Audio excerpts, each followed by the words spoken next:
రోజురోజుకు పెరుగుతున్న సాంకేతికతతో అనేక లాభ నష్టాలు ఉన్నాయి. సోషల్ మీడియాను తప్పుడు దారిలో ఉపయోగిస్తున్న కొందరు వ్యక్తులు కొత్త దారుల్లో యువతను, సాధారణ ప్రజలను మోసం చేస్తున్నారు. దొరికితే దొంగ, దొరక్కపోతే దొర అన్న రీతిలో వ్యవహరిస్తున్నారు. ఈ కోవలోనే సామాజిక మాధ్యమాల్లో మహిళలను వేధించడం లాంటి కేసులు విపరీతంగా పెరుగుతున్నాయి. ఒక్క విజయవాడ సైబర్ క్రైమ్ పిఎస్లోనే ఈ ఏడాదిలో ఇప్పటి వరకు 22 కేసులు నమోదు చేసినట్లు పోలీసులు చెబుతున్నారు.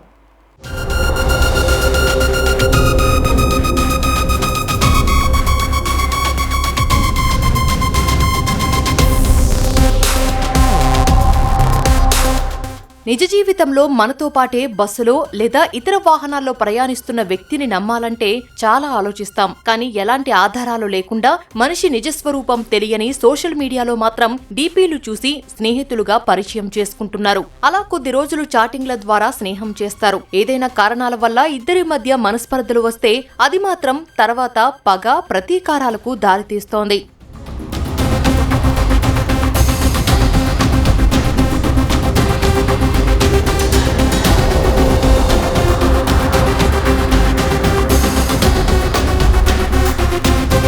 ఎదుటివారిని కించపరిచేలా సామాజిక మాధ్యమాల్లో అసభ్యకర పోస్టులు పెట్టడం, ప్రైవసీ ఫోటోలను బహిర్గతం చేస్తానని బెదిరించడం లాంటి కేసులు ఇటీవల కాలంలో అధికంగా నమోదవుతున్నాయని సైబర్ క్రైమ్ పోలీసులు చెబుతున్నారు.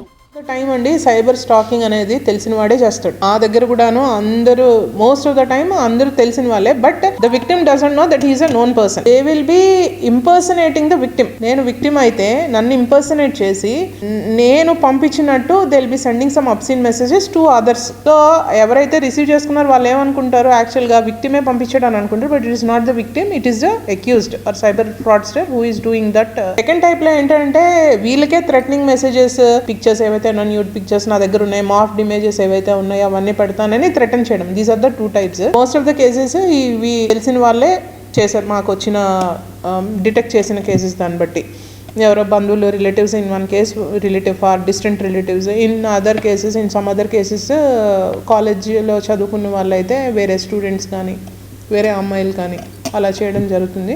సో ఈ కేసెస్లోని ఇంటర్మీడియరీస్ కూడా తొందరగా స్పందిస్తున్నారు. We are able to get the details and in almost all the cases we have detected them and we have arrested them.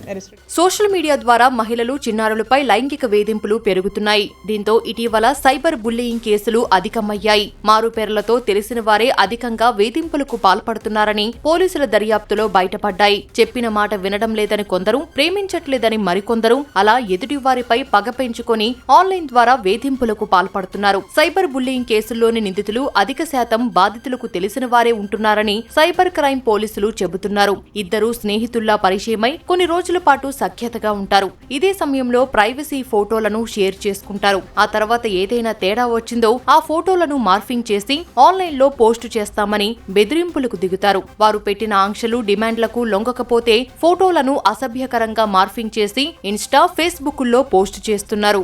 ఇటీవల నమోదైన ఓ కేసును విజయవాడ సైబర్ క్రైమ్ పోలీసులు దర్యాప్తు చేశారు. స్నేహితుడే మారు పేరుతో ఫేక్ ఐడీని క్రియేట్ చేసి అసభ్యకర సందేశాలు పంపి బెదిరించినట్లు గుర్తించారు.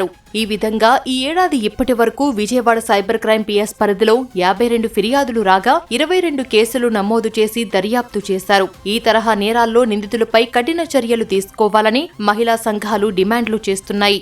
మనం ఎడ్యుకేషనల్ ఇన్స్టిట్యూషన్స్లోనూ వీటిల్లో చెబుతూ పేరెంట్స్ కూడా అవగాహన తెండి, పేరెంట్స్ని ఇన్వాల్వ్ చేయండి, అకాడమిక్ ఇన్స్టిట్యూషన్స్ని ఇన్వాల్వ్ చేయండి, కమ్యూనిటీని ఎంగేజ్ చేయండి. పోలీస్ అనేది ఒక సర్వీసు.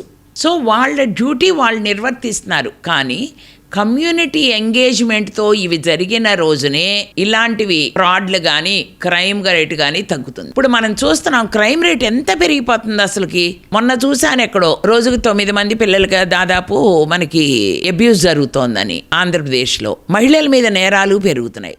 సైబర్ బుల్లీయింగ్ కేసుల్లో 7 ఏళ్లలోపు శిక్ష పడే విధానాలు ఉండటంతో నిందితులను అరెస్టు చేసి వదిలేయాల్సి వస్తోంది. దీంతో కొందరు నిందితులు రెచ్చిపోతున్నారని పోలీసులు చెబుతున్నారు. నిందితులపై ఇతర కేసులున్నప్పటికీ ప్రతిసారి ఇదే తరహా నేరాలకు పాల్పడితే ఖచ్చితంగా జైలుకు పంపుతామని పోలీసులు హెచ్చరిస్తున్నారు. నిందితులపై సైబర్ బుల్లీయింగ్ షీట్స్ తెరిచేందుకు చర్యలు చేపట్టనున్నట్లు తెలిపారు. అపరిచితులతో పరిచయాలు, స్నేహితులతో సన్నిహితంగా ఉన్న సమయాల్లో ఫోటోలు, వీడియోలు తీసుకునే ముందు జాగ్రత్త పాటించాలని పోలీసులు సూచిస్తున్నారు.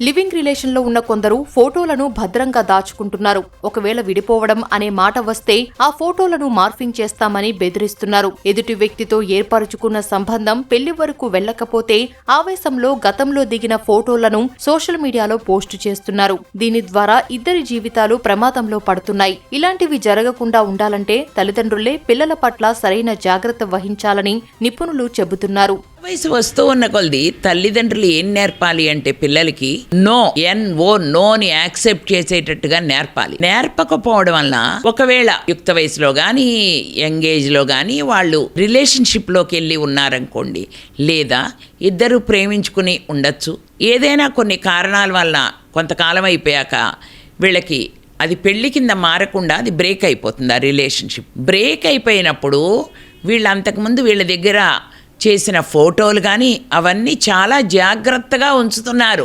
ఆడపిల్లలు తెలుసుకోవాల్సిన ఒక విషయం ఏంటంటే మగపిల్లలు చాలా జాగ్రత్తగా ఉంచుకుంటున్నారు, అలాగే కొన్ని కేసుల్లో ఆడపిల్లలు కూడా జాగ్రత్తగా ఉంచుకుంటున్నారు. ఇక్కడ దాన్ని మార్ఫింగ్ చేసి నీది నేనంతా గుట్టు బయట పెడతాను అనేసరికి ఆడపిల్లలు చాలా భయపడు, కొన్ని నెలలు, సంవత్సరాలు అలాంటి భయంలో నిలబడిపోతున్నారు ఆడపిల్లలు. ప్రస్తుతం ఉన్న సమాజంలో ఎవరిని నమ్మాలో ఎవరిని నమ్మకూడదో తెలియడం లేదు. కాబట్టి సోషల్ మీడియాను వాడుతున్నప్పుడు ఆకర్షణీయమైన అకౌంట్ల పట్ల ప్రజలు కొంత జాగ్రత్త వహించాలని, అదేవిధంగా అనవసరపు లింకులు క్లిక్ చేయొద్దని పోలీసులు సూచిస్తున్నారు.